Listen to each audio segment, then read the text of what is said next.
Hydrangea heaven.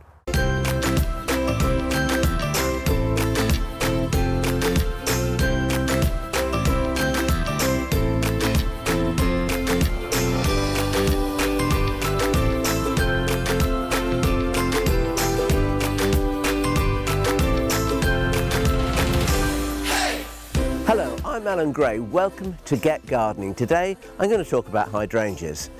The difference between these two is that these are mop heads and these are lace caps. Now the mop head, in actual fact, has a whole head of flowers, but they're not flowers, they're actually bracts. The flower is the tiny little thing right in the middle there. As you can see, they come in all shades, but the difference between the purple one here, or the slightly blue one, and the pink one here, or is it slightly red? I don't know, depending on what you think. Those two can change colour. That can become that, and that can become that. But the white ones, in actual fact, always stay the same. So whatever you do to your soil, the white will stay white. But if you've got hydrangeas in your garden and they're purple or blue, it means that your soil is slightly acidic. If, on the other hand, they're bright pink, pale pink, or like this one, reddish pink, then your soil is alkaline. You can make an acid soil alkaline very easily with the addition of some lime. However, going the other way and making an alkaline soil acidic is not so easy. In the garden here, our soil is neutral. There's a neutral pH. I can make that slightly more acidic by gathering up the pine needles from Pinus radiata, which we have in the garden, and using them as a mulch because they are acidic, so they will increase the acidity in the soil. And this is what I did to this one, which was a pink hydrangea, and you can now see that it is, well, bluish.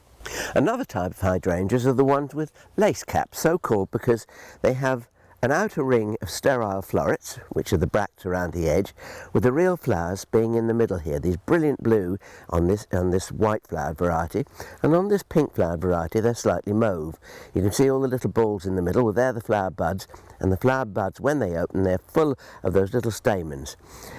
These, in actual fact, are much more delicate than perhaps the blousy mop heads, and some people prefer them. I like both of them, and the same rules apply. If they're white, they will stay white. If they're pink, you can make them blue. But as well as the lace caps, we have the strangers, and this is a stranger. It's a Hydrangea macrophylla, but it's called Acacia.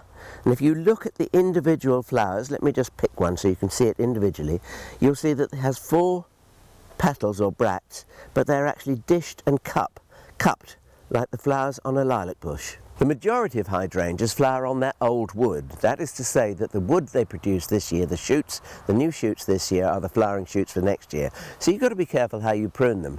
If I was pruning this one, for instance, this flowered shoot I would prune and take right out. This, which is an unflowered shoot, I would leave because that would give me flowers next year. But not all hydrangeas are quite like that, because this one, which is called Madame Emile Moulière, it flowers continuously. So here are the flowers on the old wood. You see they've gone slightly over now, they're fading to a lime green with a hint of pink in them.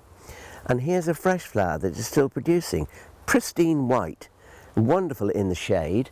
And if we look here, we've got further buds to come. Now they will go on and they will bloom in November, and I've even been able to pick flowers from this at Christmas time, which is absolutely fantastic. There's a new race of hydrangeas being bred from Madame Emile Moulière that flower on their old and their new wood. So if you want your cake and you want to eat it too, you know what to do.